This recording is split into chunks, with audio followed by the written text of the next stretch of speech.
What's up, everybody? Welcome back to another episode of the Red Glare Podcast, episode 10. We've been doing this for 10 weeks now, Yeah, let's and go. it's flying by. And tonight we're going to be discussing the fallout from the NFL draft. Excuse me, sorry, I got a little stuff stuck in my throat. The fallout from the NFL draft. We're going to discuss looking towards the NBA playoffs. Touch a little bit on the fact that LeBron is very upset about the play-ins now that he realizes he might have to be in the play-ins. And also, we've had some teams clinch as well. Some teams clinch playoff berths, including, I believe, the Knicks are the most recent team to clinch a playoff berth. So we talked about that, and also discussing our hot seat coaches. Who is on the hot seat at the end of this year? So without further ado, let's go ahead and introduce ourselves. My name is Alec. You can find me on Twitter at AlecMiller0423. Great catch, damn it. Sorry, I got the Astros game on in the background. Yeah, you can find me on Twitter at AlecMiller0423. And I'm joined as always by my main man, Paul. What's up, brother? What's happening, man? Appreciate all of you tuning in, checking out the podcast on a delay. You can find me on Instagram at PO Trinidad. Yeah, man, fully focused on the Red Glare podcast now. So we should be doing this a lot more consistently. But happy to always chop it up when it comes to talking about sports, music, anything in Texas, really, man. I love Texas. So if it's happening local, I'm more than happy to chop it up. But like Alex said, we got a lot of topics to get into. So let's go ahead and do it. Hell yeah, man. So my favorite event happened. It was the NFL draft. I watch it at least Thursday. I watch front to back. Don't miss it. Don't miss a second of it. I let my girlfriend know. Let her know, hey, this is happening. I'm not getting up. I was on live stream with my guys over inside the Horseshoe that I do. That I join them from time to time, talk football. And we basically live streamed the whole thing, talked about our favorite picks and stuff. So that was a lot of fun. Go over to inside the Horseshoe and check that out. And it's a whole 4 hours if you're into that. But sorry, I think I lost something. Sorry, I'm trying to get something done. I don't know how to use Instagram. You're good, man. But yeah, my favorite event Friday night, watched a lot of it. And then Saturday during the day, I had it in the background, watching the highlights from different players and stuff. So, since this is a Houston centric podcast, the Texans with their first pick was a third round pick, and we took Davis Mills from Stanford, I believe, quarterback. Yeah. A lot of people not happy about this, but I think the way I look at it, we're not going to have Deshaun Watson. Even if we don't trade him, Deshaun is not going to be available because of the fact that he will most likely be suspended. So you get a guy in the third round. And from what I heard, Mel Kiper straight up said, he basically said this guy, if he would have went back to college this upcoming year, next year he probably would have been in the first round. So, high hopes. To me, it's low risk, high reward. You get a guy, he's going to be playing under Tyrod. Either he's going to be the backup, or he beats out Tyrod for the starting job at some point and plays. And if he hits, we look like geniuses. If he doesn't, it was a third round pick. No, nothing to really worry about. Right. We also picked up a wide receiver in the third round. We actually traded back up to get a wide receiver. I'm about to look up his name. So I know it's Nico something. I don't think it's Collins, but I'm going to make sure it is. I think it's either Collins or something else.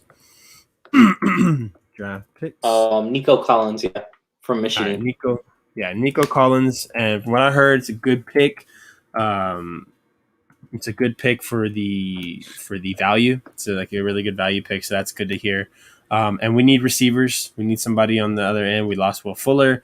Obviously, we no longer have Nuke Hopkins anymore, so definitely need a receiver. Still got Brandon Cook, which is good. So Yes, and Mel Kiper actually gives our draft a B minus, and the way I look at it is, it's the highest grade you can probably get without a first round pick, without a first or a second, really.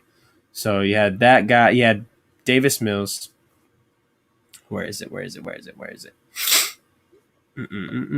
Okay, you're gonna not actually have the actual draft, just the grade.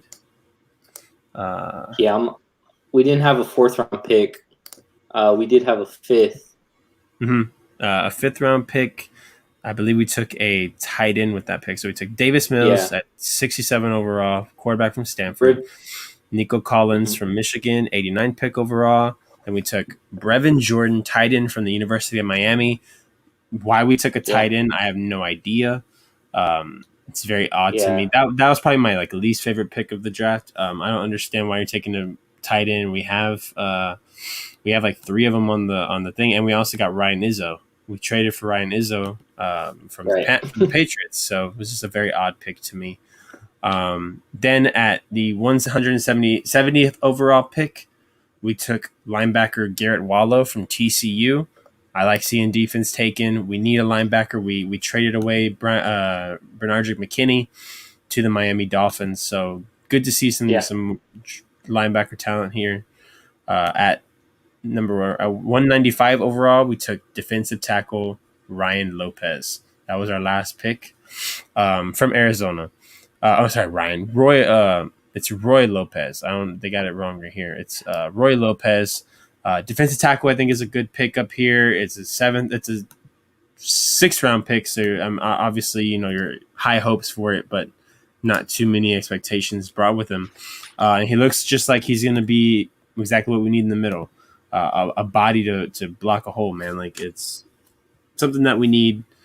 So I'm fairly okay with this draft. Obviously, I wish we could have had a 1st or a 2nd rounder, but it is what it is. Next year is looking up. We have all our picks basically for next year. So just got to get through this upcoming season, and we'll see how it goes. Yeah, man. Thoughts on the Texans draft?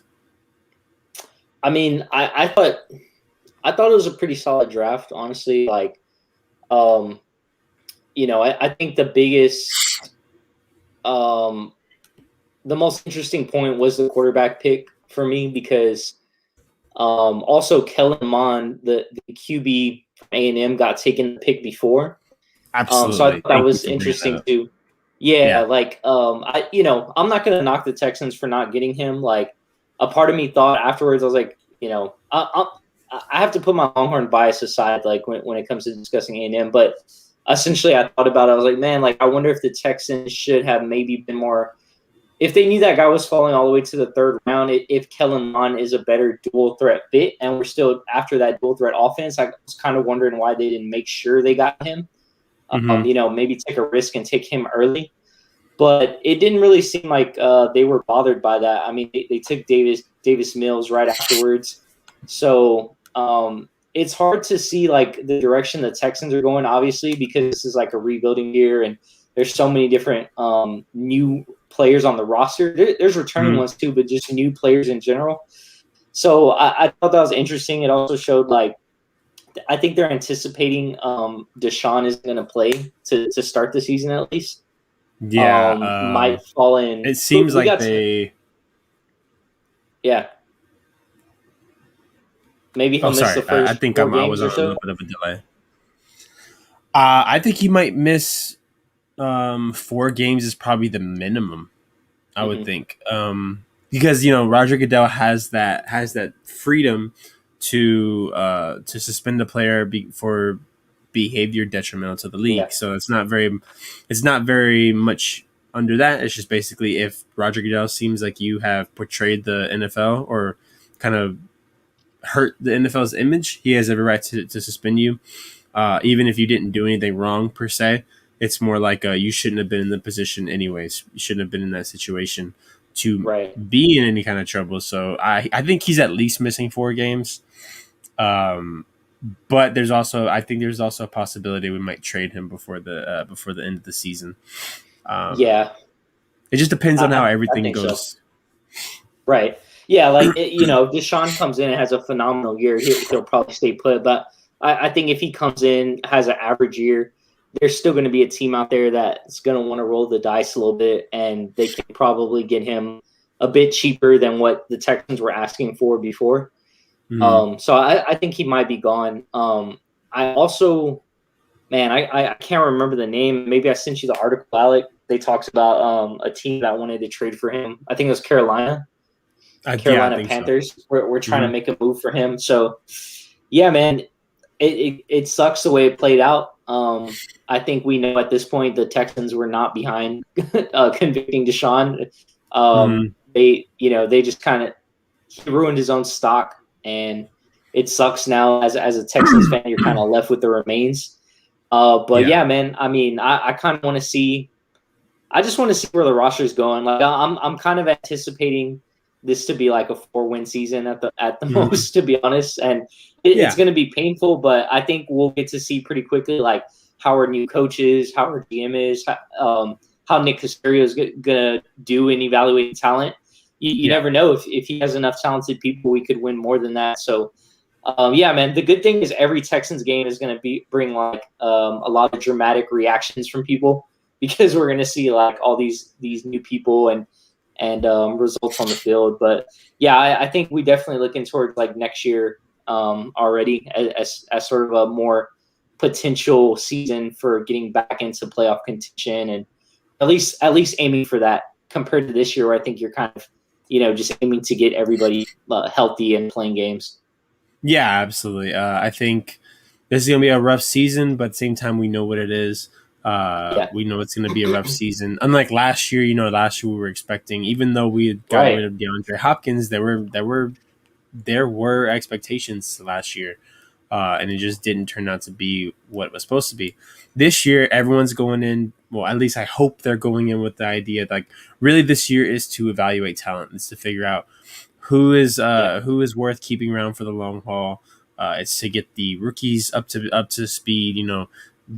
Possibly getting Davis Mills ready to play, getting Nico Collins acclimated to playing against top tier NFL corners. Because I think, in my opinion, it's a very big possibility he could be the number 2 receiver.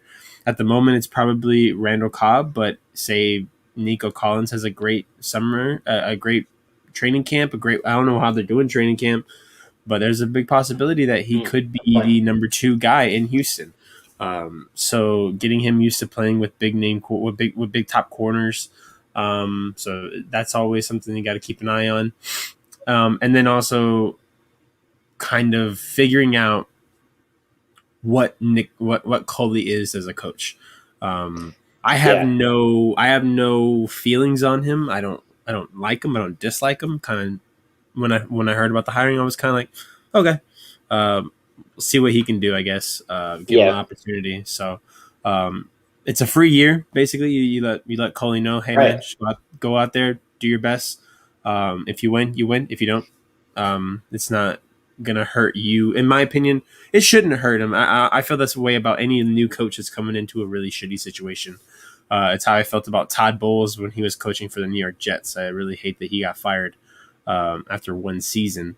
Wasn't really given much help. Yeah, but I think you bring in a coach, you got to give them their opportunity. Plus, if say you're not comfortable with the quarterback that's currently there, you give them an opportunity in the draft next year or in free agency to go and get the guy. Go and get his guy, because once he gets his guy, now it's time to start winning.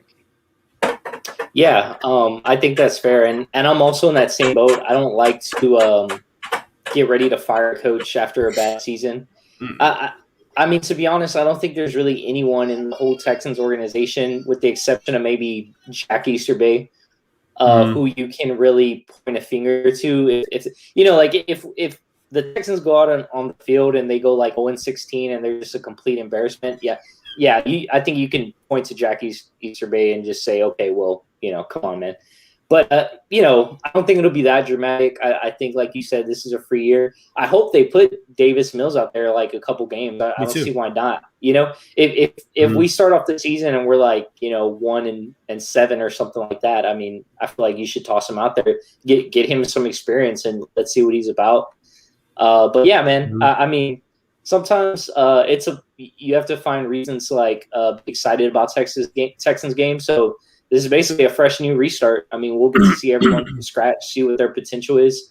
Yep. And even to your point about the coach, I mean, he is an older coach, so this could just be like a 2 to 3 year plan where Texans just need him to like help rebuild the organization, focus on building talent, and then Mhm. we might see another coach in a couple years to take us to that next level.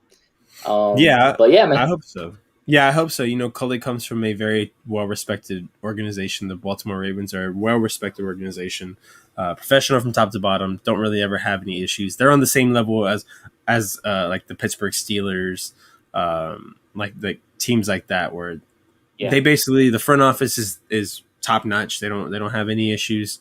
They run a Mm-hmm. very professional environment. So maybe that's what we need here for at least 1 year to get us through this whole Deshaun Watson ordeal. As you were talking about Deshaun's stock, I think that if once you get him done I'm willing to hold out and keep him on the roster until he's done with his suspension, maybe play. And if not, I think that once he's done with the suspension, you don't have to like sell teams on trying to take him. Teams will be calling, like Yeah. depending on how everything goes. If this is a very quick settlement, or if it's a long drawn out case. If it's a long drawn out case, I think he'll have to sit out the entire year. But if it's something that they get settled beforehand, and he's able to get back on the field within like maybe 6 games or 7 games or whatever, uh, he'll. I think teams will be jumping at the opportunity to take him and be offering just like we saw with like Matthew Stafford type deals. Yeah. 2 first rounders, something like that. So No, you're right. hold out, and let the stock will eventually go up. Yeah, there's always a desperate team, right? Like there's always that team that's like above average but not elite. I mean, I kind of think like the Oakland Raiders, or excuse me, the Las Vegas Raiders, as Mm-hmm. like one of those teams, where they have a lot of talent, they have a good coach, but they're still kind of like not exactly behind Derek Carr. Teams like that will overpay for Deshaun Watson, in my opinion. Yeah. Yeah, I think I don't want to beat a dead horse on Deshaun, but I think eventually, maybe even by next season, we'll see him playing somewhere else. All right, so let's go ahead and get to the entire draft as a whole. Um, Mm-hmm. Draft was a lot of fun. It's always no one's ever going to be Yeah, perfect on a mock draft. I know I wasn't. Basically, yeah, once we got to the Cincinnati Bengals pick, I was wrong. Um, but the top 3 pick, or at least the first 2 picks, were pretty easy. It mm-hmm. was basically etched in stone: Trevor Lawrence, Zach Wilson. The third pick was where it really got interesting, because we had heard that Kyle Shanahan moved up in the draft to take Mac Jones, but as he got it early, probably like a month before the draft, and then he said that, word came out that as soon as once they got it, started like doing more their due diligence on the other quarterbacks, started realizing, wait, I don't know if Mac Jones is the guy. Maybe Trey Lance is. Maybe he said Yeah, that basically that the gap between all the players kind of lessened. It got a lot smaller, so he had to really do his due diligence, and he went with the guy who I think was the right choice in Trey Lance. North Dakota State's Trey Lance didn't throw a pick the entire 2019 season in college football. Which, if mm-hmm. you ask anybody, what do you not want from your quarter? What do you not want your quarterback to do? Turn the ball over. Yeah, turnovers. And so you got a guy like him who doesn't turn the ball over at all. I think he's a freak of nature. He's a specimen. He's a physical specimen for sure. But he has probably the least experience, same as Mac Jones. I think they only have about 16. They both have about 16 games of Only, experience. yeah, Yeah. So as opposed to Trevor Lawrence, who has about 90 games of experience throughout his entire football career. So it's definitely one of those ones where it's going to be a whole, basically it's going to take a bit. You're not going to see results immediately, but I think it was the right pick because I actually told some of the guys on that live stream from Inside the Horseshoe, out of all the quarterbacks that got taken, I could see Trey Lance having the better career. I could see him having the better career of Trevor Lawrence, of Justin Fields, of Mac Jones, of Zach Wilson. I genuinely believe that, and especially with Kyle Shanahan as his coach. So I think the right choice was taken here. Yeah. I mean, when the 49ers were coming up, you could just feel that anticipation. It was like most people didn't know who they were going to take. Like a fun fact is like Trevor Lawrence in Vegas, he was like a 99.9%. There was odds that he was going to be number one pick. So like this guy actually bet $18,000 Trevor Lawrence would be the number one pick, and since he won $180 only. So he put $18K to get 180. But yeah, like the first two were predictable. What I like about the third pick is like Shanahan being aggressive. He didn't exactly like leave it to fate of like what quarterback he would end up with, you know? Yep. So I like the fact that like even though he wasn't sure who to pick at first, it was still going to be his pick, right? Compared to like Justin Fields to the Bears, it was kind of like, well, that was the quarterback that fell, and the Bears were happy to take him, you know, or the same with the Patriots, right? Like they got Mac Jones at the end because no one else took him. So that's what I like most about the pick. I do like that he doesn't turn the ball over. Like it kind of gives me that same 49ers QB vibe of like Alex Smith and Garoppolo, where they're just kind of like efficient style of play and like no turnovers and make the complete pass. So I think there'll be a lot of that when he first starts off, you know, just game manager type of mentality from Shanahan. But I would imagine maybe by like year 2 or 3, assuming he does well, we'll start to see him be more aggressive in like the playoffs and things like that. But yeah, that Trey Lance, congrats, dude. Didn't see that one coming. Absolutely. Then you obviously had Kyle Pitts going number 4. It was bound to happen. I knew everyone kind of knew it was gonna be Atlanta because even though they don't necessarily need a tight end, and this is actually the highest a tight end's ever gone. Right. This guy is a top tier talent, like once in a generation talent. Like, he's a generational player. So it was going to be incredibly hard for the Atlanta Falcons to pass up on him. The big surprise to me, maybe not surprise, but just I don't understand it. I kind of started to get like understanding a little more. But the Cincinnati Bengals taking Jamar Chase at 4 or 5 when, in my opinion, their number one thing should have been protect Joe Burrow. And with Penny Sewell still on the board, they decided to take Jamar Chase. I don't know, just didn't seem right to me. I was thinking maybe they'll trade back up, and they never did. So I don't know, just kind of off. I mean, I think these two are going to have a great season. I think Jamar Chase is going to put up crazy numbers just like he did when they were at LSU together. But it's not necessarily what I preferred. I would have preferred them to take Penny Sewell. And I know Joe Burrow was happy, but I don't know, man. Like sometimes you got to protect the quarterback from themselves. Right. I think maybe it could have been a case of like getting too much feedback from your star quarterback too soon. You know, the same thing we see with like LeBron and James Harden. They kind of telling the management team who they would like in that position.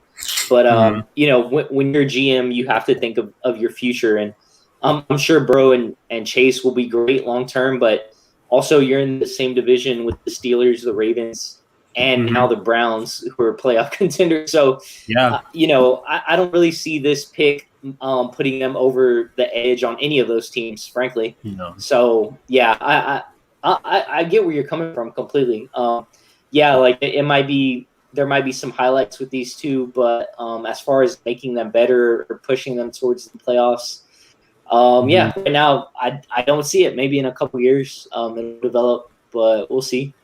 Another interesting part of the draft that I wanted to get your opinion on, Alec, was really just like the 10 through 12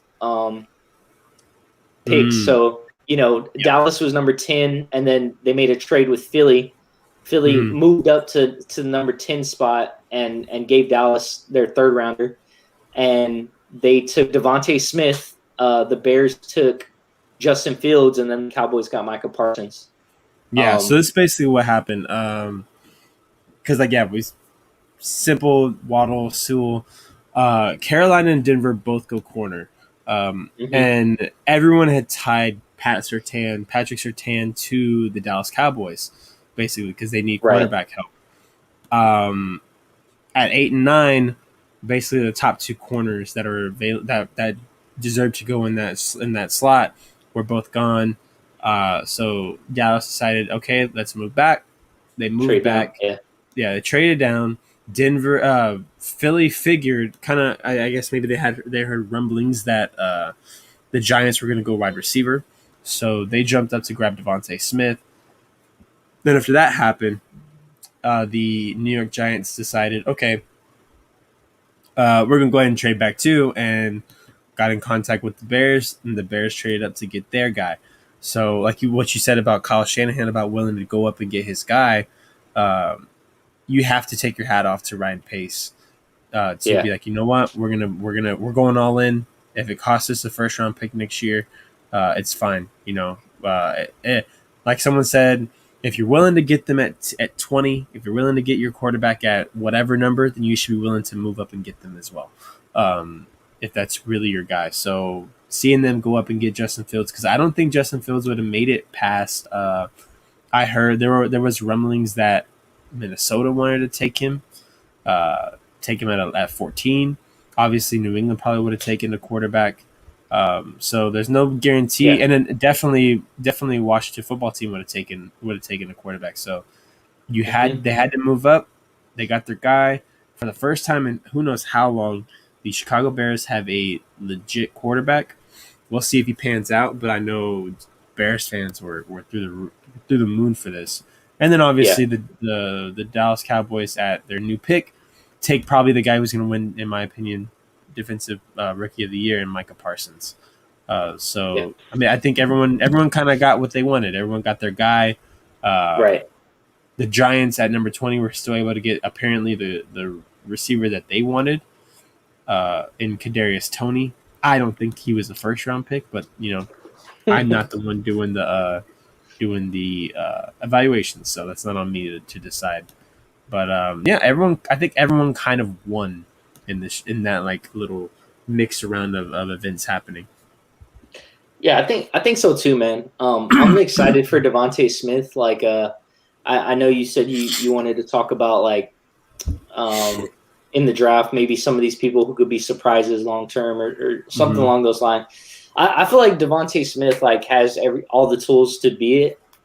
He kind of like gives me vibes of like Marvin Harrison, like on the Colts, like just running those slant routes, and he's kind of like Mm-hmm. skinny, but he always knew how to get out of bounds and like avoid hits.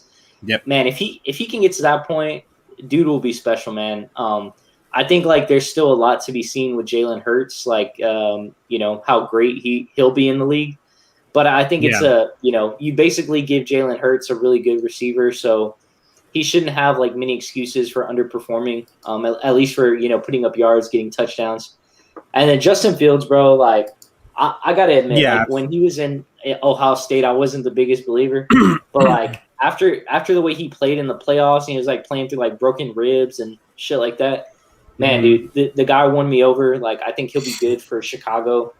Chicago's like a tough city to be in. It gets cold. Like you're playing the Packers, the Vikings, all these other teams. So I thought it was a great pick for them. I think he's going to have that toughness, and as long as he's like develops some accuracy, I think he'll be fine there as far as fitting in with that culture. Yeah, absolutely. I think Justin Fields and he's kind of being put in a situation where he's going to be able to succeed. He's going to be able to. Uh, he's got the weapons around him. He's got the pieces around him. They got a decent offensive line. Um, their defense is really good, Right? and then Yeah. you have Allen Robinson. Uh, they got decent weapons over there. So he's being put in a position to succeed, and I really hope that he's able to. Um, Yeah. Same thing with excuse me. Same thing with what's his name? With Micah Parsons. Um, he kind of fell because of the fact that it's such a offensive heavy draft. Right. And a lot of players, a lot of teams up high needed those needed offensive players. So he fell. Therefore, so he fell to a Dallas Cowboys team. Obviously, I'm not a Dallas Cowboys fan. I was laughing when the Denver Broncos took Pat Surtain. Uh, right before the Cowboys made me so happy. But Yeah. then I had to pay for it because then the Vikings took Kellen Mond the next day, right before us. Yeah. So What that didn't feel good. What did you think about the Mac Jones situation going to the Patriots? It's good for him. It's good for Belichick. Everyone was like, Belichick's gonna move up. Belichick's gonna move up to get him. I was like, Belichick He's does not. not. He doesn't move up. He doesn't Yeah. get When has he ever anything. done that? Exactly. I was like, when has he done that? Well, he's gonna do it for this guy? Like, no, he's not gonna do Yeah. it for that guy. If he didn't do it for like Patrick Mahomes or Deshaun Watson years ago, why is he gonna do it for Mac Jones? Yeah. But he stood pat and got his guy. I mean, in reality, he might have won. Like he might have won in terms of like, oh yeah, everyone's like, you should move to go get Mac Jones. He's like, no, I'll trust the process. If he gets to me, I get him. If not, then there's plenty of players I could take. Yeah. So Not. And Mac great for Jones him. was the projected number 3 pick at some point. Like, I think we both knew on this show that Mac Jones wasn't going to go super high, like just our gut feelings. But Yeah. hey, man, he was projected number 3 by a lot of people. Falls Mhm. into the Patriots, all the way at what were they, 12 or 15? Yeah, dude, I feel like you got to feel like $1 million, like if that guy falls all the way down to you and you need a quarterback. So, I'm sure Cam Newton will still be the quarterback another year, but hey, man, you got a guy to develop just like Brady Mhm. was. So Yeah, exactly. So, looking on later into the draft, kind of big stuff. I will say the New York Jets trading back up to go get Elijah Vera Tucker was probably one of the best moves of the night, one of the best trades of the night besides the Justin Fields trade. I would say them trading back up to get Elijah Vera Tucker was very smart because they need offensive line help. If you're going to draft a quarterback and your offensive line isn't good, trade back up and go get you one of the we'll get you one of those guys, one of those top tier. He's a guard, so yeah, he's a nice big body on the offensive line. So I think that's them basically saying like, we believe in you, Zach Wilson.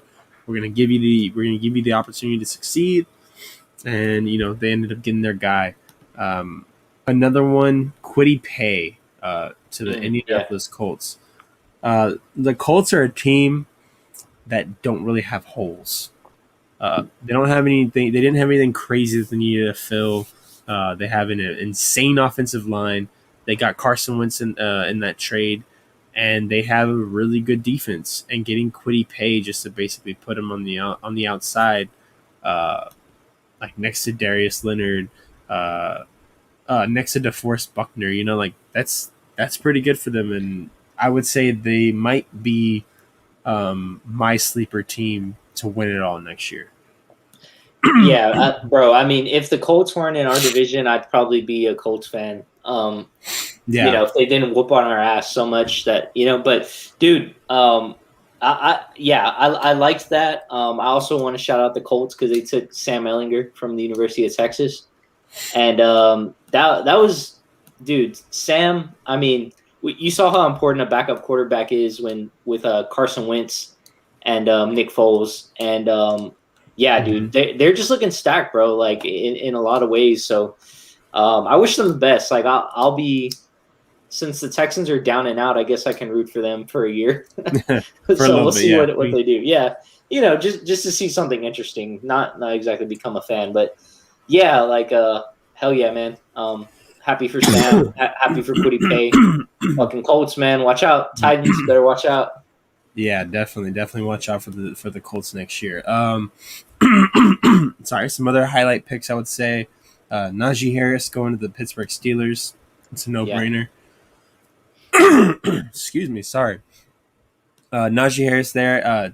A big surprise to me, Travis Etienne going at number 25 to the Jacksonville 25. Jaguars. Yeah, Just interesting that they had a undrafted free agent last year that balled out for them in James Robinson, and they decided to go running back in the first round. I don't know, just little crazy, like to me. And I also think that they could have gotten ETN in the first. They have the first pick in the second round. They probably would have been able to get Travis Etienne right there, but they reached for him and they got their guy, and we'll see how it turns out. If they kind of have like a two-headed running attack, or if they start to phase out of the James Robinson era and go in completely into Travis Etienne. Yeah, it could be. Urban Meyer has Ohio State ties, and Clemson beat up on Ohio State plenty of years. So it could have some of that effect too. Like he's seen him in person a lot and watched a lot of their games, and maybe just like, I can't miss on this guy. So yeah, and we saw a lot of players, or a lot of teams drafting players that they already have players for that play together in college. So like Trevor Lawrence teamed up with Travis Etienne. You got Devontae Smith is now in Philly with Jalen Hurts. They were together in Alabama. Jalen Waddle getting drafted by the Dolphins is rejoining Tua Tagovailoa. And I believe there was one more, but I can't think of it right now. I'll figure it out later. But it's just kind of crazy to see that. And then another one I want to point out, the Cleveland Browns getting Rashad and Greg Newsome the second.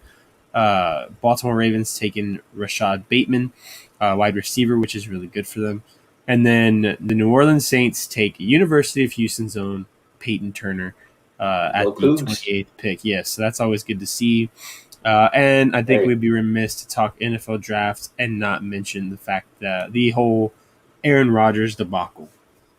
So a few hours before we basically hear that Aaron Rodgers says he's done, he wants out, he will no longer play for the Green Bay Packers, whether they trade him or not. And then in the first round of the draft, the Green Bay Packers take cornerback Eric Stokes. So basically, no one that could help Aaron Rodgers at all. They basically find every reason. They didn't take a wide receiver, I believe, until I want to say the third round. I'm about to check right now. Let's see, where is he? Because they took Amari Rodgers, in the third round. So it took them literally 3 rounds until they decided to grab a receiver. Basically, Aaron Rodgers is done in there. From what I heard, he said that he went to the president, the owner, and told him that he will not play for the Packers until Gutekunst, who is the general manager, is no longer with the team. So it all started last year with Jordan Love. Jordan Love not only getting drafted by the Packers in the first round, but they traded up to get Jordan Love in the first round. So kind of was a slap in the face for Aaron Rodgers. And then he goes out and has that MVP season. And you're still not taking care of your quarterback. It's very odd. Aaron Rodgers has been connected to a few teams. He's come out and said he wants to play for the Packers and the Saints, and I believe there was one more team. I mean, not the Packers. I'm sorry. He wants to play for the Broncos, the Saints, and I forgot the other team that he said. There was one more team, but I can't remember what it was. But the Broncos, I mentioned, would be a great fit for him. They have a really great defense. They have really good weapons over there. They're just missing a quarterback. And it might explain why the Broncos decided not to go quarterback and decided to go cornerback instead in the first round of this draft. So that the Raiders have been talked about as a potential suitor. It would just be very interesting to see how this thing turns out, or if he'll just retire and go host Jeopardy full time. Yeah. A lot of people say he killed it at Jeopardy, so maybe he knows that he could get that job if he wanted. So he just says, hey, if you guys won't trade me, then I'll just retire and go do Jeopardy for a couple years. I think like an important piece of this is like since he played Tom Brady in the playoffs and he lost to Tom Brady, but we all know how he lost. The ball was not in his hands. He didn't get to decide the game himself. And like you mentioned, he was already having trouble with the front office, the whole Jordan Love thing. And then he came back and did his job. He upheld his side of the bargain and had an MVP season. He did everything right even in the playoffs, he kicked ass, dude. Like, Yep. he definitely doesn't deserve any slack for his performance in the playoffs. He was on fire, dude.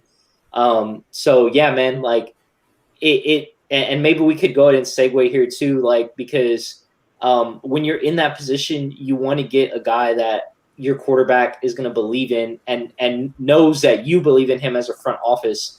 It's the same thing with Kyle Trask and the Buccaneers drafting him. That was a bit of a surprise to me, to be honest. Like, obviously Brady's old and they're going to need a quarterback eventually, but it kind of gave me the same vibes. Like, Russell Wilson's asked for help. Drew Brees asked for help a couple years ago. And now Aaron Rodgers. And it's like these front offices continue to ignore the requests and they draft like defensive players, or in Brady's case, maybe they should have drafted a defensive player, maybe an edge rusher or something. But, to not get too off topic, that those are kind of the vibes I got with the Aaron Rodgers situation related to their pick, is like, you got to show this guy some sign of life, at least that you're willing to meet him halfway. And then you got your GM and your coach saying, oh, well, he's our QB for the foreseeable future. It's hard to see him not here. Not exactly backing him. You know what I'm saying? Not exactly coming out and saying, no, like, Aaron's our guy. None of that, just kind of these obscure statements. I hope he gets out, man. Like, it'll be way more exciting to see Aaron Rodgers play somewhere else. We saw what happened with Tom Brady in a new situation, and maybe that's what Aaron Rodgers needs, man. He's been a Packer his whole career, and he hasn't been able to take over in some situations. Mike McCarthy was kind of running out of fumes with him, so it was great when they got a new coach. I mean, they had great success last year, but maybe that he's not going to have that Drew Brees and Sean Payton type of relationship with him ever. So maybe that's what he needs, is a better coach to be aligned with. Yeah, absolutely. I mean, that's always been like a topic of discussion when it comes to Aaron Rodgers is why, if you have probably one of the best talents that we've seen at quarterback in a very long time, how does he only come away in his career with only one Super Bowl? Been to one, only won one. Did Mike McCarthy kind of waste his career? Did the Packers kind of waste his career over there? It's a very interesting topic. I mean, same with Brett Favre too, in some ways, right? Like he got one, but that is kind of like underwhelming for how great he was. Exactly, and when you're a quarterback and you don't really want that to be your legacy of like, oh, you should have had more, you should have been better. When you're looking at Tom Brady, who literally taking all of them, got 6 over there in New England. Goes to a new spot and gets number 7. Like, it's just wild. He's probably like looking with like crazy jealousy, but the Broncos have had a history of taking quarterbacks from other teams and being successful. You look at John Elway, you look at Peyton Manning. I know a lot of people forget John Elway was not drafted by the Denver Broncos. He was traded. Yeah. So they have success with that. I, as a Texans fan, would personally say, you know what, we could do Deshaun for Aaron straight up. Don't need nothing else. Up. Absolutely. One for one, I'll take him. But obviously, he wouldn't be very happy here because we don't have much here either. So that's be a bad thing. I think Denver might be, in my opinion, the best place. He would have. I think so. He would have Noah Fant at tight end. He would have all they really need is a running back, and they actually got Javonte Williams. Right? Yeah, they got Javonte Williams later on in the 3rd round, I believe. So they got a running back. They got Noah Fant at tight end. They got Cortland Sutton and Jerry Jeudy at the receiving core. So it'd be a really good team if Aaron Rodgers went there. But until then, we do not know. If he doesn't want to come to the Texans. Yeah, obviously, if he doesn't want to come to the Texans. I mean, who wouldn't? But all right, man, that's the NFL draft. I would say my rookies of the year, my projected rookies of the year. I'm gonna say offensive rookie. Obviously, I might go. I'm probably gonna go Trevor Lawrence. Trevor Lawrence, offensive rookie of the year. If he's able to get that Jacksonville team at least 5 wins, I think he'll win offensive rookie of the year. For defensive rookie of the year, I hate to say it, but I think I'm going to go Micah Parsons. I I think he's going to be a huge asset to Dallas. They need it. They need a lot of defensive. They basically went all defense in the draft. They need it really bad, and this guy has all the tools to compete. Jerry Jones has shown time and time again that he doesn't mind taking guys who have off the field issues and Micah Parsons has that hazing thing that he has under him, but nothing too crazy. So I think Micah Parsons will probably be the defensive rookie of the year. Yeah, I think those are solid picks, man. Like I mean, I think offensively for sure, Trevor Lawrence. I think defensively, it would be between Micah and Patrick Surtain. But it's hard to like measure the success of cornerbacks sometimes versus a linebacker because linebackers get all these tackles. They get sacks. I could see Micah winning it, but. Overall, man, I think it was a good draft. I think it was an exciting draft. It was cool to see like Cleveland hosting it, and the fans were rocking, man. So, it was a fun event compared to last year. Absolutely, man. It's feeling so nice to see people at sporting events again. I think I'm gonna always harp back to the most recent UFC pay-per-view with people in attendance. When I heard the crowd, I just right from the get-go, I had chills. Felt so good to have people back. And then for the NFL draft, I don't even think they weren't even really trying to boo Roger Goodell because they were finally back and able to cheer. So it was good to see. Let's go ahead and get into the basketball side, man. There's a lot of basketball going on. Race to the playoffs are here. The play-ins are going to happen very soon. I believe there's only about 6 to 7 games left for every team. So we're getting down to the nitty-gritty. The LeBron has finally come back, and they were on a losing streak. LeBron comes back, they start losing. Now LeBron got injured. He got re-injured. He's now gonna miss Thursday and Friday. And I don't know. I just think that for someone who doesn't want to be in the play-in, he's not willing to play. He's not ready to play yet. That's not a good sign. And I've been talking to some people, and I kind of on the same wavelength. This is how it happens. You get older, you're Iron Man your entire career. All of a sudden, you start getting little naggy injuries that just take you out for weeks on weeks. Like the fact that he had a high ankle sprain, and if LeBron ever got a high ankle sprain, he was probably back within 2 weeks. He missed a lot of time for a high ankle sprain.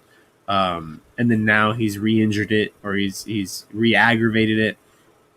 And Schroeder's out now too. Yeah, Schroeder's going to be out. I think he said like 6 weeks. I think so. So that seems like the majority of the playoffs, depending on when LA gets knocked out. That they might not have They might not have 6 weeks left to play. So that's very interesting. Like LeBron's definitely given this vibe of like not wanting to play. And like. It's weird, but it also reminds me of like that first year in LA, like where he kind of like I think he got like a groin injury, and then like it was like Lonzo and Brandon Ingram were there, and they missed the playoffs. I think the first year, or did they miss it, or they were the AC? Either way, the point. The first time LeBron got there, they missed. They missed, right? So like, I kind of am getting the same vibe of that season as far as LeBron, like.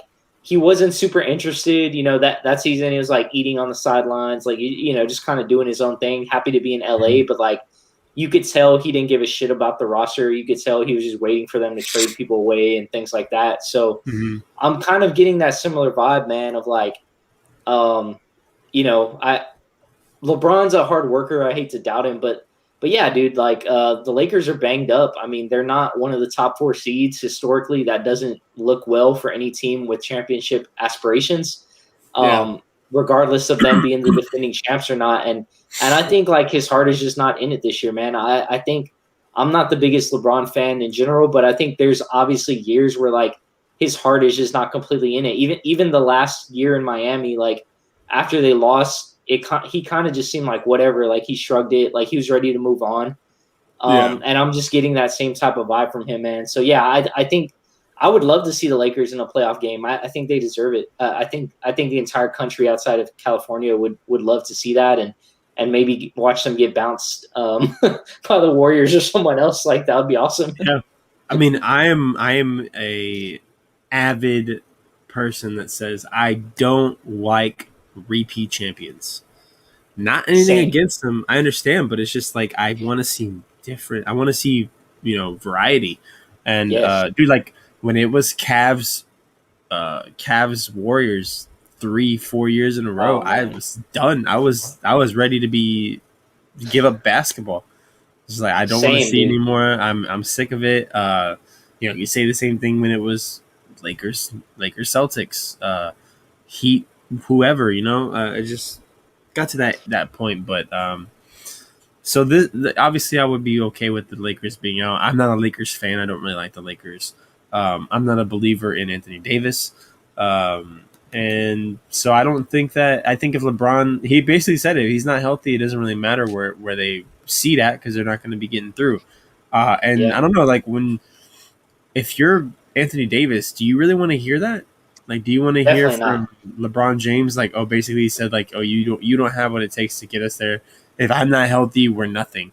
Like, that's just a very odd thing to say, like out loud and with not. reporters everywhere. Yeah, and then in the same interview he was saying like whoever made the playing game concept should be fired, and yeah, I mean, come on, dude. Like you have to put up or shut up at some point, and I think LeBron is at the point where this season he's just pushing it over, and he's going to try and reload for next season. But Yeah, dude, if you're AD, you're coming back from an injury, and LeBron's basically saying, hey man, like it doesn't matter, and it's got to feel shitty if you're AD, man. So, but the vibes I do get picked up on is like, well, if they're not going to care, then they're probably going to be around that like 5th or 6th seed going into the playoffs. So they might face somebody like the Clippers right away in that first round. And if they do, like,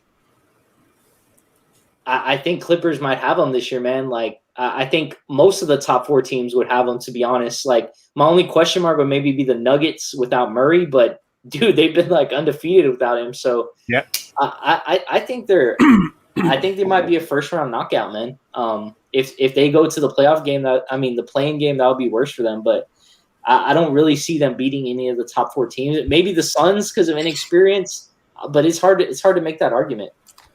All right, so with that being said, let's go ahead and look at the standings and kind of look at playoff matchups. Who would be? I know the bracket's not set, but I like to look forward and see what's possible, what could possibly happen, who could possibly play against each other. So let's go to the East. At the 10 spot, we have the Washington Wizards. They are still the Raptors and the Bulls are at the 11 and 12, and they're still in contention, but they are the Raptors are a good 3 games behind Washington. So they have to see Washington go on a kind of a losing streak while also getting on a winning streak. Russell Westbrook's been balling out lately. You love to see it. I always enjoy, even though I'm not the biggest fan of Russell Westbrook. I can't deny that he's one of the more entertaining guys to watch in the league. So Yeah, you would have the Washington Wizards playing against the Boston Celtics in their play-in, and then you would have the Indiana Pacers playing against the Charlotte Hornets, the 8 and the 9 seed. In my opinion, I think even though Washington would give it their best, I think Boston would win that play-in. And with Indiana and Charlotte, I like LaMelo Ball a lot, and I think that seeing him get the experience in the playoffs, I'm going to go Charlotte over Indiana. I like that. I can't wait to see LaMelo in the playoffs. Like, I hope he even goes crazier than how he's playing now. Do you want me to share my screen to share this playoff picture here with the play? Yeah, go ahead. Okay. Let me bring that up and let me know if you see it. Yeah, let me just add it to the thing. There we go. Okay. Sweet. All right. So, like I said, Indiana. Okay, my bad. I had it wrong. It would be Indiana, Washington, Uh, because it's like a play-in tournament. I'm sorry. Yeah, so it could be Indiana and Charlotte playing. Yeah, They so it'll both be win. Boston Charlotte. If it's Boston Charlotte, I am gonna go. Uh, I'm gonna go Boston. I would Yeah, like to see Charlotte get the win, but Boston would probably be my same. pick there. And Indiana Washington, I think I'm gonna go Washington. I just don't know. I don't see a lot of Indiana games, but I also don't hear about them very much. And I don't know. They're just not what they're not who I'm gonna pick. I'm gonna go Washington. So that would mean Washington. Oh, sorry, 8 seed. So yeah, the way like I'm understanding it like here too is like if there's a 7 and the 8, and like Mm-hmm, if the 8 wins, then they automatically get the seed, and then mm-hmm. the loser would have to play here. Oh, okay. So Versus like this so. other side that they don't get that automatic berth. They still have to play 2 games if you're Okay, one yeah. of these So lower seeds. so winner of 9-10 goes on to play the loser of 7-8. But Right. 7-8, so I would say Boston will go to the 7 seed. Then we would Right. see Charlotte versus Washington. And I'll say Charlotte. I think Charlotte would probably be my pick there to see them play up against the Philadelphia 76ers. Yeah, I mean, I agree with that, man. Like, I love what Russ is doing. I'm a big fan of Bradley Beal, but just the team as a whole and Scott Brooks, I don't feel confident about them like in the Yeah. playoffs. You know, so Mm-hmm. compared to Charlotte, where you at least got some veteran presence, even when he's not playing. Gordon Hayward, Malik Monk is a highlight reel lately, and then you got LaMelo Ball basically playing stress free, just out there hooping. Yeah. Yeah, man, it's got to be Charlotte. They won't last against Philly, but I mean, hell yeah, let's No. get them in. Yeah, I just think you want LaMelo in the playoffs. You got to see him in the playoffs. For It'd sure. be television. It'd be very good television. All right, so then we go ahead and we look at the seeds. So you would have Philly, Charlotte. I think we both agree Philly probably takes it at 4, maybe 5. Yeah. Then you have the Knicks and the Hawks. I'm going the Knicks. I think the Knicks have shown that they are a legit team, that they deserve to be here. They're they have they had this is their first winning season since 2013, and it's not because they have a big three. It's not because they have any like big name stars. It's because they go in and they play games and they just play hard, man. They treat Yeah. every game like it's important. They treat every game like it's a playoff game. And I think against the Hawks, I like the Hawks. I like Trae Young. I like Clint Capella. But in my opinion, I'm gonna go Tom Thibodeau over. I don't even know the coach of the Atlanta Hawks. That's how like little I know about the Hawks, but I do know Tom Thibodeau's having a great season in New York. Yeah, I mean the Hawks have just been underwhelming this year. Like they had like I think a 10-game win streak, which really helped them out. But Mm-hmm. aside from that, I mean they gave away Rondo, who's kind of like that veteran presence in the playoffs. So Yeah, I'm not feeling super confident about them. Like yeah, I think the Knicks have earned it. I want to see them advance. Milwaukee, yeah, Miami, that'd be next. yeah. Milwaukee, Miami. I'm gonna go Milwaukee. I think they're Same. still one of the top teams in the league. Uh, Giannis. I just don't think Miami has what it takes. I like Miami a lot. I like Bam. I like Butler. They even have Oladipo now, but I don't know, man. It's just uh, they're just gonna run to a powerhouse. They just got it's just a Right. bad season where maybe if they're playing against the 76ers again, I would say, oh, it might be a closer series, but I just think Milwaukee is not meant to lose in the first round. Yeah, and Milwaukee had like a slow start, but now they've really hit their stride, and Mm-hmm. they've beaten Brooklyn 2 games in a row. They beat them Yep. on I think Saturday, and then they just beat them earlier tonight. And yeah, man, like Giannis is on a roll, dude. Like Middleton's playing, above average basketball, and now Holiday's like stepping up too. Yeah, dude. Yep. Milwaukee might even get to the conference finals, but we'll see how this bracket plays out. But I definitely got Milwaukee there, and Yeah. I'll save some time. I got Brooklyn in the next one too. Oh yeah, yeah, bro. I got Brooklyn too, but I think that's gonna be the 7 game series of the first round. I think that Boston's gonna give them a run for their money.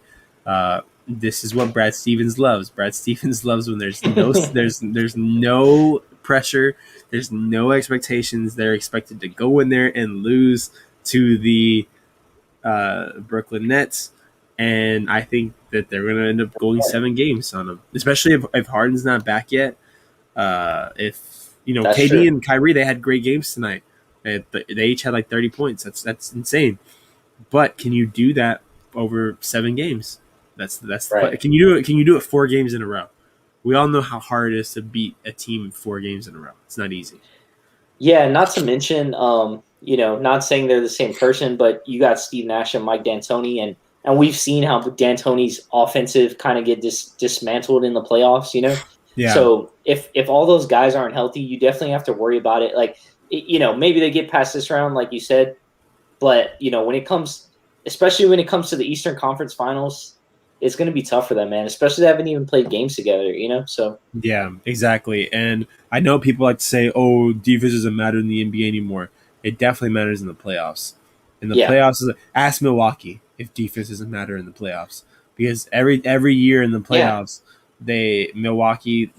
when teams are playing Milwaukee in the later rounds, what they do they put a wall in front of Giannis and Giannis, yeah. and tell him figure it out, and they haven't figured it out. They might do better now because Giannis is a much better player. He's improved his shooting a lot more, but uh, defense matters. And if Brooklyn, you can have bad defensive games, but you can't have them that many. You can't have them all the time in a 7 game series. You're going to get beat eventually. Yeah, that's kind of been my pet peeve with Brooklyn, like all year long, is they get away with a lot of wins, and I give them credit, man. But they've been injured a whole lot, dude. They haven't played a lot together. Yeah, LaMarcus Aldridge retired. Blake Griffin is a shadow of himself. So all these exciting headlines of like these players joining. A lot of people are like, "Oh, they're the clear favorites," but I never really felt that way, man. Because no, when you don't have all these other things in synchronization, it makes it harder, dude. And by the time you come to the playoffs and you play a team like Milwaukee, who's been focused on that goal for years, man, bro, it's hard to get past someone like that. absolutely. I don't have like a playoff bracket, so I think you would. I think it's kind of the same here, where uh, Philly would end up playing New York. I think Philly wins it. I think that'll Right. probably be like right where New York kind of not calls it a night, but just they'll probably be like, man, we killed it this year. Let's go in, let's give it our best. But they're just gonna be outmatched by Philly. Philly's just they're unstoppable, man. Doc Rivers has really kicked this team into shape. Everyone was talking about before how Embiid is kind of Yes. soft. Embiid is he's soft. He's immature, but I think the addition of Doc Rivers really helped him take his game to the next level. And same thing with Ben Simmons. Ben Simmons probably going to win Defensive Player of the Year, and it's just wild. It's crazy. So I'm gonna go Philly, and then Milwaukee, Brooklyn. Might not be the popular thing. I'm gonna say Milwaukee wins. Dude, I am too, man. For the same reasons I just told you. Like, Yeah.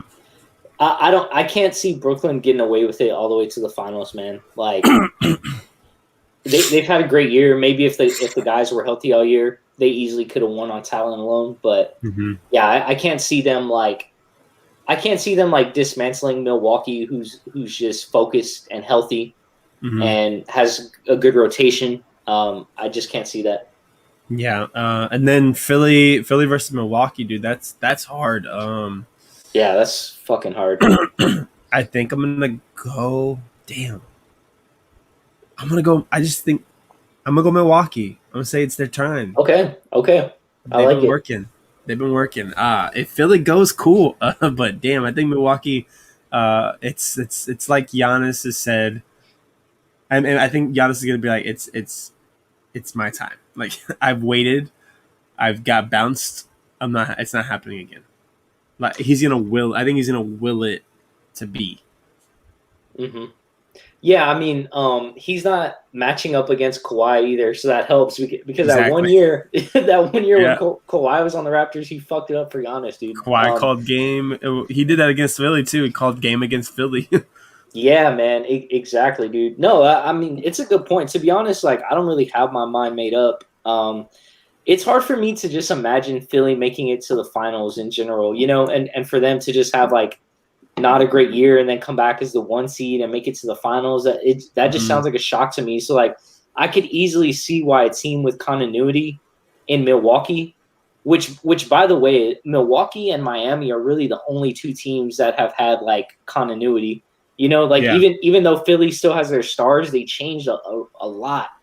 Change the Um, coach. Like yeah, that's a change the lot. coach, your GM, like even a lot of new players. So I totally get where you're coming from, man. I would love it if Milwaukee makes it.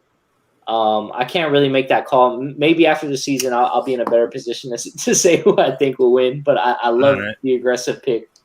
All right. Let's go Western Conference now. So you All right, have Portland, Golden State. I'm gonna go Golden State. same. Golden State in the playoffs. It's hard to root against them, especially if they're going up against Portland. But that might be an upset alert that I would probably put on. Um, Damian Lillard likes to hit crazy shots. That's all. That's what Yeah. we know about him. He likes crazy shots. But I'm gonna go with Golden State at the moment. Excuse me. And then you look Memphis at Spurs. Memphis Spurs. I'm gonna go Spurs. I mean, I'm gonna go Memphis. I just don't think that San Antonio has the team, the talent wise, Yeah. to get past Memphis. Whereas Memphis has a lot of talent. Jaren Jackson Jr., John Morant. It's some pretty good talent. So I'm gonna go Memphis. What Um, about you? that's a tough one, man. Like I think it's my instinct to pick the Spurs just because they're the Spurs and It's Popovich. Pop. Yep, Pop. It's But hard to bet against Pop. it is hard, man. But I think the only thing that pushes me in the direction of Memphis is that last year they were in this situation and they shit the bed and they started losing towards the end of the season. Mm-hmm. They missed up their shot. So I think like with a year of experience, like Ja is gonna understand that better. Yep. I think they'll at least win the first game. Um, and when it comes to them playing either Portland or Golden State, I hate to say it, but I think Portland and Golden State are both going to take those last two seeds. Yeah, I would like to see Ja make it to the actual playoffs, but you're probably right. Dame's gonna will the team, put the team on his back. CJ's gonna have a really good game, um, and the addition of Conley there also is probably really good for the team. So yeah, I'll go Portland. I want my heart says Ja, but Yeah, I think we're all rooting for Ja, man. Like we're waiting for it. yeah, I'm great, dude. I love like on 2K. I love playing with Ja. Like Yeah, I'll do the All Star games every time. Like if like once I get through my season, halfway through the season, get to the All Star game, play the All Star game, and Jaws always on the team. And dude, like I literally just like uh, a wide open like dunk. He on the game he turns it into like he literally like went behind the back like this and went. I was like, oh okay, that's cool. So I little love flavor Ja. on that. Yeah, I love Ja, but yeah, I think it's Well, gonna be Portland. I think for the sake of example, like to make it a more enticing discussion, maybe we could say Golden State, the 8 seed, and Portland, the 7 seed, for the matchups. Well, I think Golden State beating Portland would end up going to the 7th seed. Oh, So they you're would right. You're be right. So they would play Utah, which would be that would be a really good series. And then Yeah. you would get Portland versus Phoenix, which again would be a Yeah, that really would be great good too. series. So let's go ahead and start there. Phoenix, the number 1 seed Phoenix. Like who would have thought? Dude, Uh, number one in the NBA too. We got to point that out. it's You know, insane, man. Like what one guy can do for an entire team. Uh, I think Phoenix is gonna beat. I think they're gonna run through Portland. I think I'm not saying like just beat them. I think they're gonna run through them. 4-game series, pull out the brooms, Phoenix goes on. Yeah, dude, I think it might be like a 6-game series, but I think Phoenix is gonna dominate, man. Like, there's no reason to doubt them. I mean, regardless, like if Chris Paul is matching up with Dame, Dame's gonna get his, but no one else is really an advantage in the Portland side. I mean, who do you got in the middle? I mean, even CJ is nice, but you're talking about Devin Booker on the other side. Just the perimeter defense of Phoenix. They got DeAndre Ayton in the middle. Like, it's a really good team over there in Phoenix, man. And Monty Williams. I love Monty Williams. Yeah. Monty Williams is one of my favorite coaches in the league. Like, if we could, I know he was on Phoenix, but I was like, is there any way we could get Monty Williams to the Rockets? Obviously can't, but he's killing it. And I'm so happy for what's going on, especially for Devin Booker, man. For years, I've been saying Devin Booker deserves better. Like, he deserves to be on a team that is succeeding, and who knew all they had to do was just go get Chris Paul. Yeah, man, and they might get more free agents in the future, dude, because you see their potential now. So absolutely. All right, so we look at the next one. You got the Clippers and the Mavs, a rematch from last year. So the Clippers did beat them. Yeah, but the Mavs, I would say, if Kristaps Porzingis doesn't get ejected in that first game, the Mavs win that series. However, this is a much different Clippers team. I think they felt the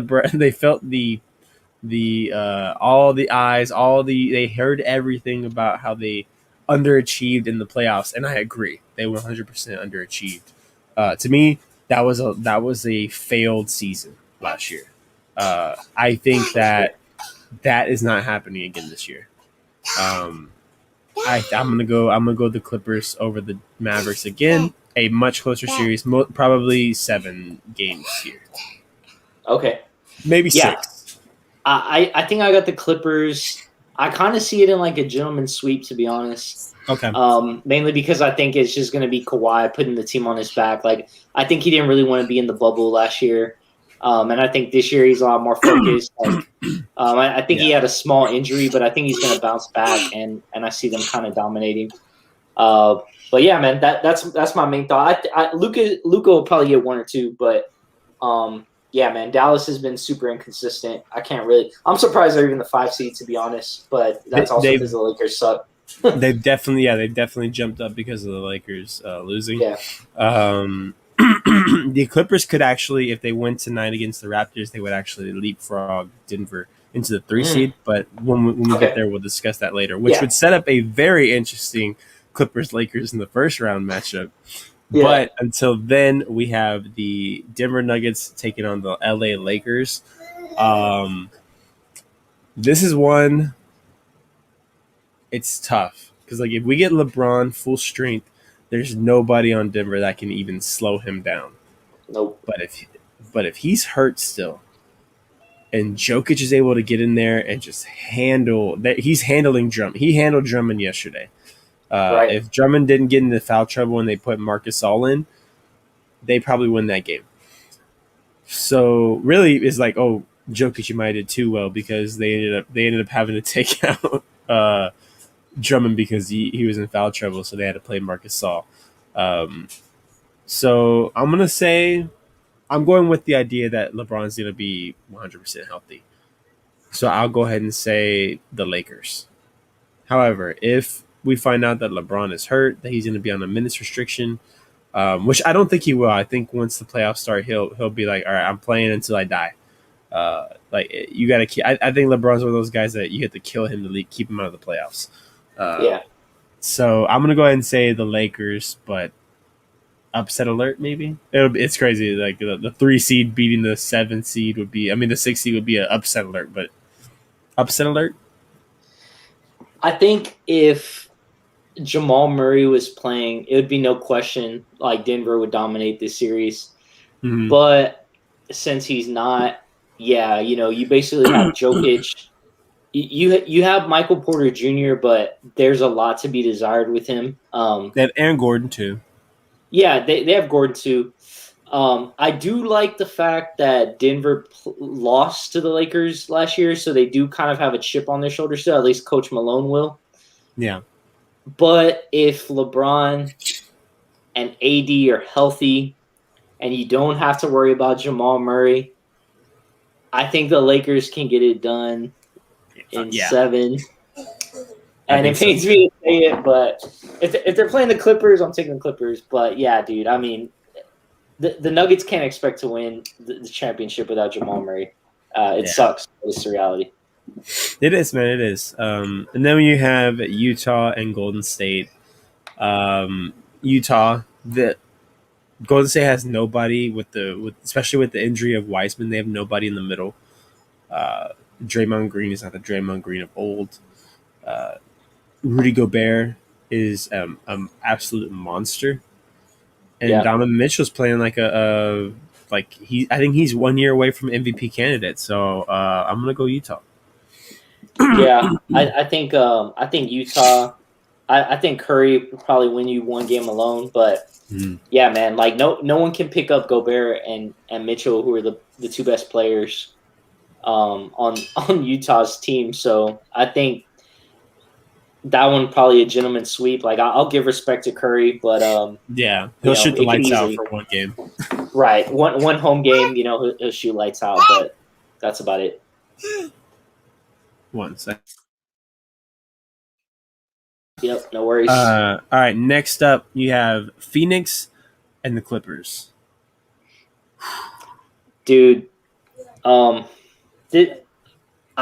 hate to do it, but I think I'm gonna go Clippers. I was Fucking just about to say this. yeah, I was just man. I about mean, to say it too. it's just the inexperienced thing, man. I mean, Kawhi's been here, done that, and even to some extent, like Chris Paul, he hasn't like made it to that finals yet. So Phoenix is going to give a great effort, bro. But I have to take the Clippers just because of like Kawhi. You got Serge Ibaka. I mean, Tyronn Lue. I'll even give him props. He's been to a finals.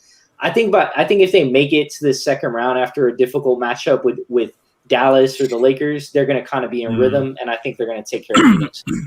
Yeah, I think so too. I think they learned from last year. I really do think that last year is weighing on them. All right, and then we have the Lakers and Utah. I think this is the one that the Lakers. This is a good series. I think the Lakers get bounced. 7 games, probably 7 games. Donovan Mitchell's gonna have to dig down deep, like deeper than what he dug down during that Nugget series last year. So I would like to see Utah really kind of take the win and make the leap, make the jump to the next level. Yeah, man. Like I want to see Utah do it in like 6 games. I think you have Gobert in the middle, so he's going to help tremendously on defense against AD and LeBron to some extent, and then just like the depth of Utah in general. Like they got Clarkson, they got Ingles, and not to mention like they got Conley against potentially Nick Caruso. So like just some of those matchups are a lot more advantageous for Utah in my eyes, at least. So I'm going to take Utah. Probably in 6. All right. So then you have the Western Conference Finals would be the Clippers and the Jazz.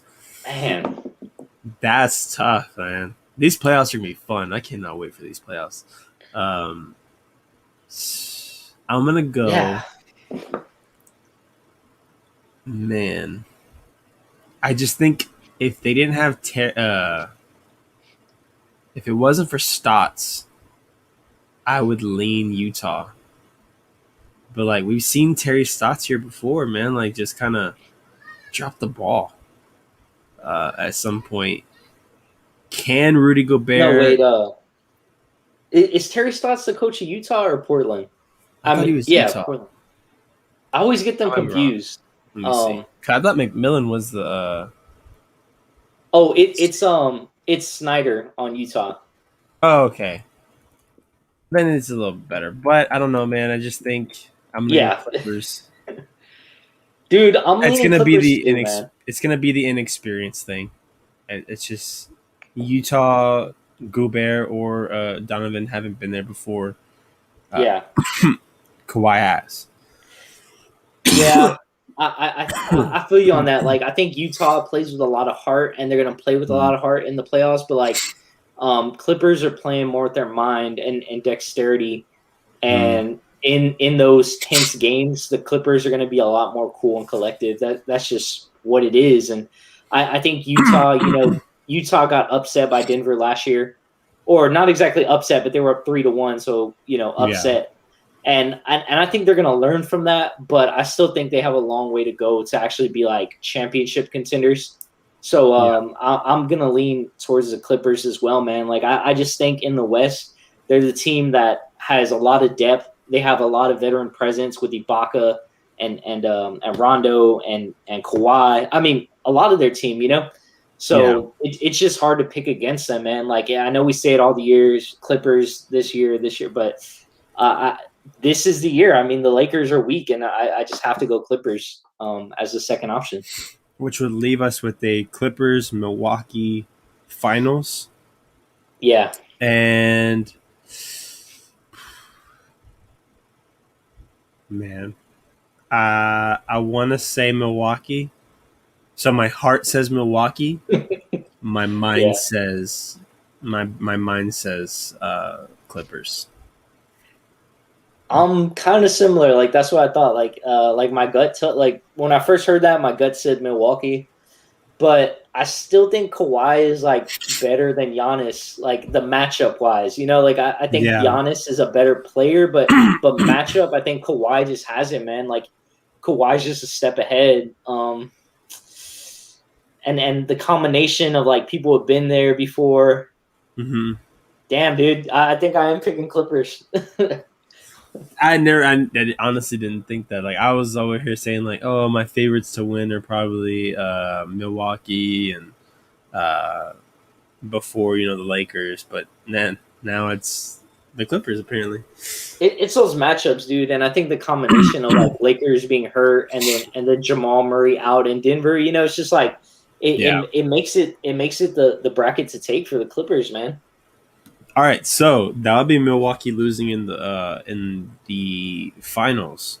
So I have to ask the question: if the Bucks either lose in the finals, they get swept in the finals, or if they lose before the finals, is Mike Budenholzer on the hot seat? I think if they make it to the finals, he'll be all right. I think they can still be happy about that, especially like how Giannis struggled. But and he signed long term. And he signed long term for sure. But yeah, I think if you can't make it to the finals and you're Milwaukee, you have to be disappointed, man. Like there's no evidence that like Philly is that much better than you. Brooklyn has been hurt all year. And you can't lose to Miami. Like, they've struggled. So, like, Milwaukee is similar to the Clippers and, like, they're in a good position and their conference has been depleted a bit. And they're the only consistent team, So, yeah. I think a finals trip is good for Coach Budenholzer, but anything less, he's got to be on the hot seat, man. All right, well, let's go ahead and look at the bottom tier teams that will be missing the play-ins and the tournament. And the playoffs. So you have, obviously, the Houston Rockets are right there at the bottom. However, Steven Silas will not be on the hot seat. No, he can't. No. I mean, he lost James Harden, but you also have a shitty roster now. He can't be on the hot seat. He in my opinion, he deserves at least 3 years, man. Porter Jr. is like 20 years old. I mean, we have to see that through a little bit, the combination. Hell yeah. All right, next up, you got the Detroit Pistons and their coach. 1 second. I have to find it. I don't know why I don't have it pulled up. I should have. Isn't it Toronto's old coach? Is he still the coach? Let me see. Detroit Pistons coach. Spacing out. I know.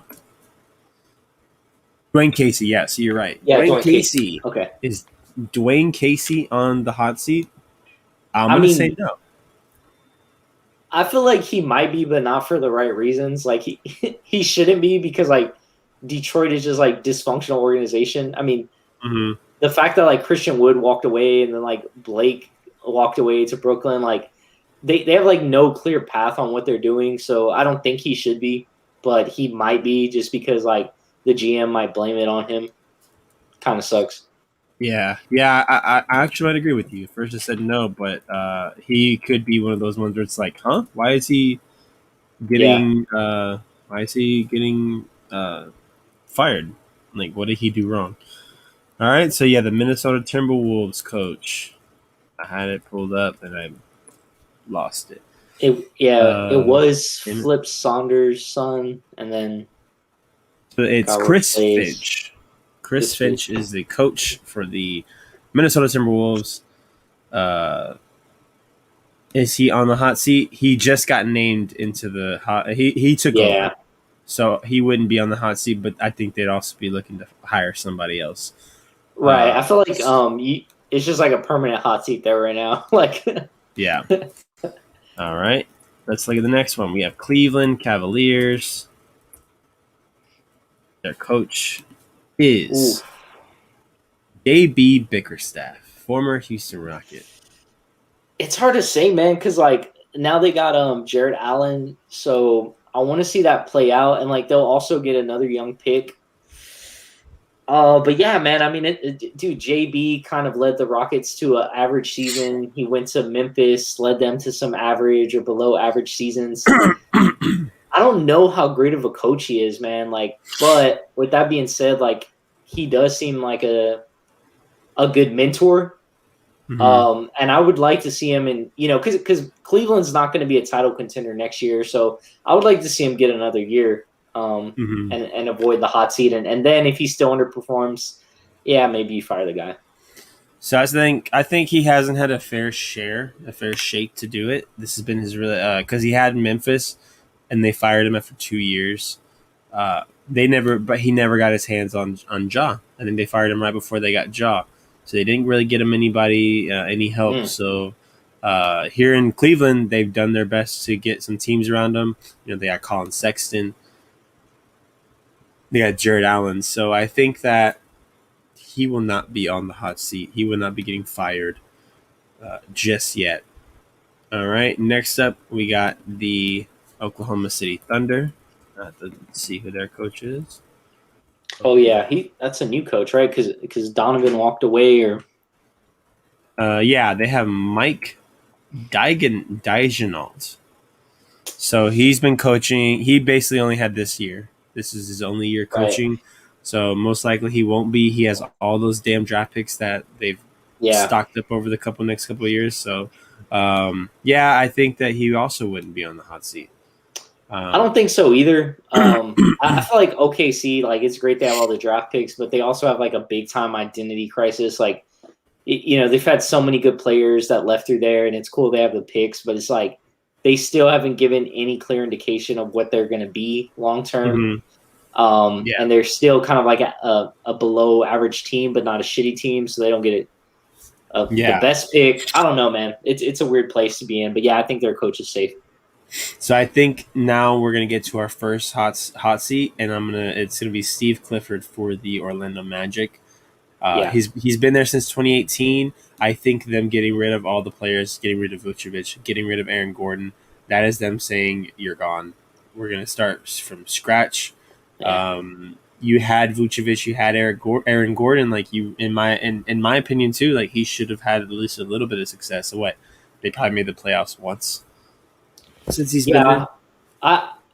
Yeah, maybe. I think he's got to be gone for sure. Like, Orlando is also a team with identity crisis. Like, just the way they draft and the way they trade their talent away, it never really makes sense, man. And Steve Clifford is more like a veteran guy. I think he's got to be out, man. There's no reason to show that he would still stay there and like coach a new upcoming rookie team. I just don't see it. All right. So we agree on that one. First hot seat. Next up, we have Luke Walton for the Sacramento Kings. He's been coaching for the team. He's been coaching on the team since 2019. Okay. I think this is a team that's on the precipice. I don't know if they're really if Yeah. they're ready to give up on Luke Walton yet. I don't. I also don't know who Yeah. he is. Like, I mean, like I don't know who he is as a coach. Is he the reason why they're not succeeding, or is it because they don't necessarily have the talent? Their talent has gotten a lot better in the last couple of years, and they are on the precipice of making the playoffs. So I'm gonna say he's safe for this year. I think he'll be safe. Yeah, I feel like they kind of need like one more piece. Like they got De'Aaron Fox, they got Buddy Hield, Mm-hmm. and they still have Harrison Barnes. So like they have a nice rotation, but I think they need somebody with a bit more spark, or maybe like similar to like De'Aaron Fox's level, because like I see De'Aaron Fox as like a B+ player, and I see the rest of them as just like B or C+ players. So I think they kind of need Mm-hmm. like someone who's a borderline all-star. Like if a Christian Wood type of player went to a team like that, then I would expect playoffs from them. So yeah, I think bottom Okay. line, I think Luke will be fine. All right. Next up, we have Billy Donovan for the Chicago Bulls. This is his first season. He signed a 4-year deal in September. I don't think he's. I don't think he's going to get fired on his first year. I think he's probably. If it happens again the second year, maybe. But they also need a lot more talent, and they just got Vucevic. So Yeah, I think that he's going to be safe for same. for now. All right, and you already know how I feel about this one. New Orleans Pelicans. Yeah, Stan Van Gundy fired. If he doesn't make the play-ins, he's fired. He has to be.